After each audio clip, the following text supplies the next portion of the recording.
महानगरपालिकेच्या निवडणुका कधीही लागू शकतात आणि याच पार्श्वभूमीवरती पिंपरी चिंचवडमध्ये नेमकी काय परिस्थिती आहे या संदर्भात जाणून घेण्यासाठी आपल्यासोबत पिंपरी चिंचवड भाजपचे शहराध्यक्ष तथा आमदार शंकर जगताप आहेत.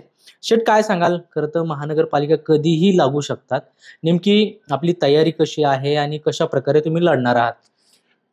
गेली 2 वर्षापासून आमची तयारी आहे. जर आज आपण पाहिलं तर पिंपरी चिंचवड महानगरपालिकेमध्ये एक जिल्हा म्हणून पक्षाच्या दृष्टीने पाहिलं संघटनात्मक तर जवळपास 1442 बूथ आहेत आणि 1442 बूथ प्रमुख हे आमचे 2 वर्षापासून रेडी आहेत. तुम्ही पाहिलं असेल लोकसभेच्या माध्यमातून आणि विधानसभेच्या माध्यमातून प्रत्येक बूथवर हा आमचा बूथ अध्यक्ष पण रेडी आहे, शक्ती केंद्र प्रमुख आहेत.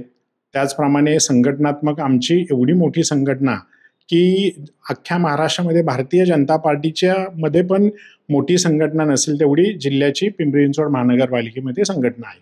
आणि गेली 2 वर्षापासून मग शासकीय ज्या काही विविध उपक्रम येतात, योजना येतात, त्याच्या माध्यमातून आम्ही जनतेपर्यंत पोचलेलो आहोत आणि अजूनही पोचण्याचा आम्ही प्रयत्न करत आहोत. खरं तर 2017ला दिवंगत आमदार लक्ष्मण जगताप यांनी एक हाती सत्ता मिळवली होती, विजयश्री खेचून आणली होती.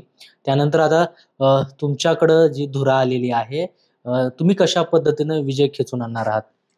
निश्चितच ते एक मोठं टास्क आहे.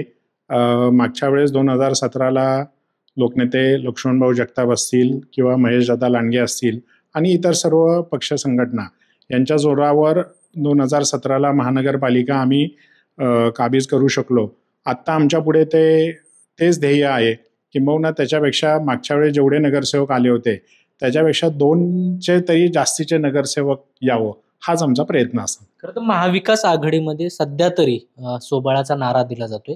महायुतीमध्ये नेमकं काय असणार आहे? महायुतीमध्ये येणारी जी महानगरपालिका आहे ती सोबळावर लढणार आहात की महायुती म्हणून लढणार आहात? येणारी निवडणूक कशी लढायची हे वरिष्ठ पातळीवर ज्या पद्धतीने ठरेल त्याच पद्धतीने आम्ही इथे स्थानिक लेवलवर आम्ही लढू. नुकतीच एक महानगरपालिकेत एक बैठक झाली आणि त्या बैठकीमध्ये नेमकी काय चर्चा झाली होती? कारण सगळे त्या ठिकाणी जे पदाधिकारी होते ते दिसत होते. नेमकी चर्चा काय झाली त्यावेळेस? त्यावेळेस चर्चा ही विकास कामांच्या बाबतीत झाली.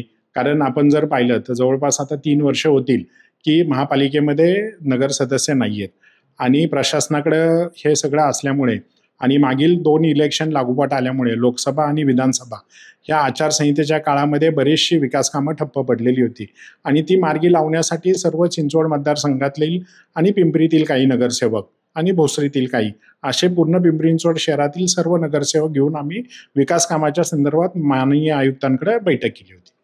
तर हे होते आमदार शंकर जगताप. खरं तर 2017ला दिवंगत आमदार लक्ष्मण जगताप यांनी ज्या पद्धतीनं पिंपरी चिंचवड महानगरपालिकेवरती एक हाती सत्ता मिळवली होती, त्याचप्रमाणे आगामी महानगरपालिकेत देखील आम्ही सत्ता मिळवू असा विश्वास जो आहे तो शंकर जगताप यांनी व्यक्त केलेला आहे. कृष्णा पांचाळ, लोकसत्ता ऑनलाईन, पिंपरी चिंचवड, पुणे.